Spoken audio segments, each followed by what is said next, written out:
हम कबूली करेंगे।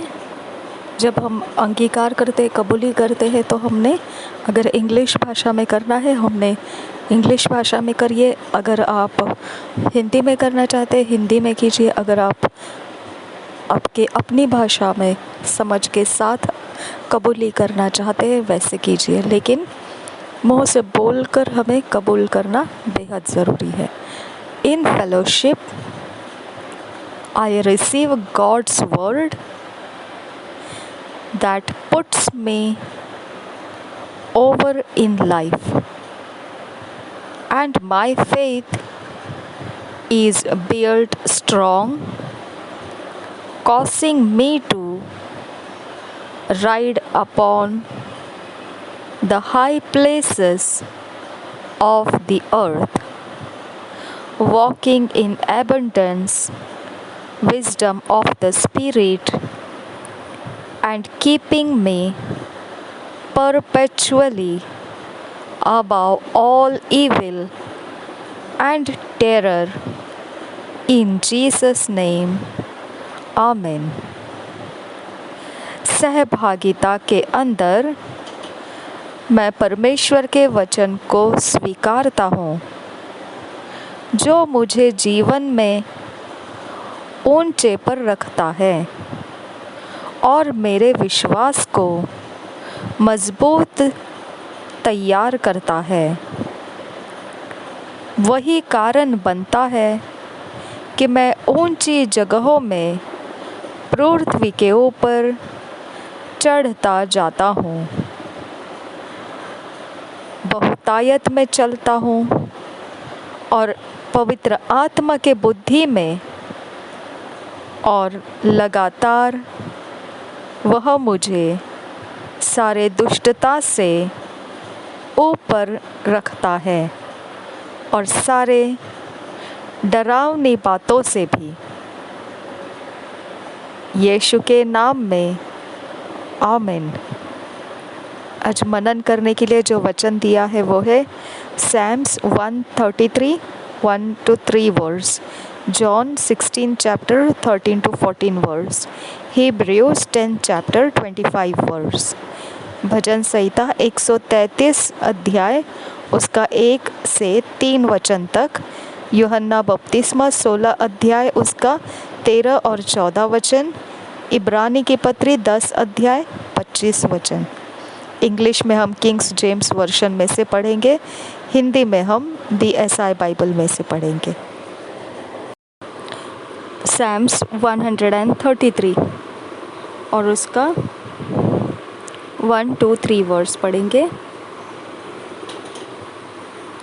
Behold, how good and how pleasant it is for brethren to dwell together in unity.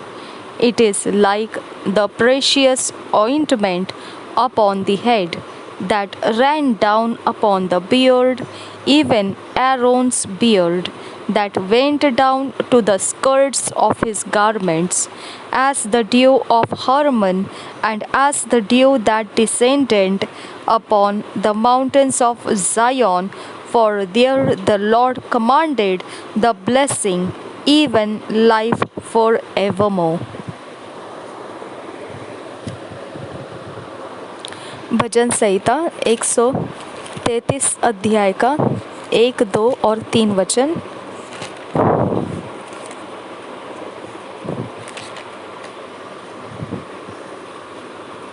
भाइयों की एकता धन्य।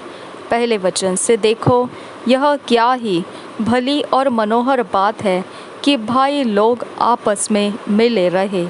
यह तो उस उत्तम तेल के समान है जो हारून के सिर पर डाला गया था और उसकी दाढ़ी पर बहकर उसके वस्त्र की छोर तक पहुंच गया। यह हेर्मोन की उस ओस के समान है जो सियोन के पहाड़ों पर गिरती है। यहोवा ने तो वही सदा के जीवन की आशीष ठहराई है। जॉन्स गॉस्पल 16 चैप्टर 13 और 14 verse. 16th chapter John's Gospel 13-14 verse। How bit When He, the Spirit of truth, is come, He will guide you into all truth. For He shall not speak of Himself, but whatsoever He shall hear, that shall He speak, and He will show you things to come. He shall glorify me, for He shall receive of mine, and shall show it unto you. यूहन्ना का सुसमाचार 16 अध्याय उसका 13 और 14 वचन। परंतु जब वह अर्थात सत्य का आत्मा आएगा तो तुम्हें सब सत्य का मार्ग बताएगा, क्योंकि वह अपनी ओर से न कहेगा, परंतु जो कुछ सुनेगा वही कहेगा, और आने वाली बातें तुम्हें बताएगा। वह मेरी महिमा करेगा, क्योंकि वह मेरी बातों में से लेकर तुम्हें बताएगा। और एक बार पढ़ेंगे।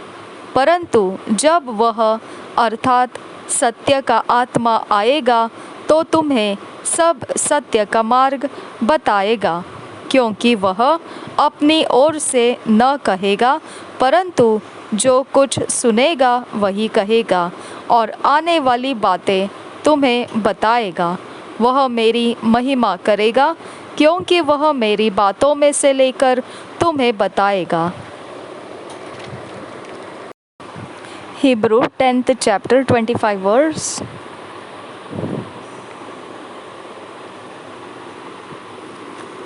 Not forsaking the assembling of ourselves together, as the manner of some is, but exhorting one another, and so much the more as ye see the day approaching. Hindi में पढ़ेंगे। इब्रानी की पत्री 10 अध्याय 25 वचन। और एक दूसरे के साथ इकट्ठा होना न छोड़े, जैसे कि कितनों की रीति है, पर एक दूसरे को समझाते रहे, और ज्यों-ज्यों उस दिन को निकट आते देखो, त्यों-त्यों और भी अधिक यह किया करो। और एक बार पढ़ेंगे। और एक दूसरे के साथ इकट्ठा होना न छोड़े, जैसे कि कितनों की रीति है, पर एक दूसरे को समझाते रहे, और ज्यों-ज्यों उस दिन को निकट आते देखो, त्यों-त्यों और भी अधिक यह किया करो।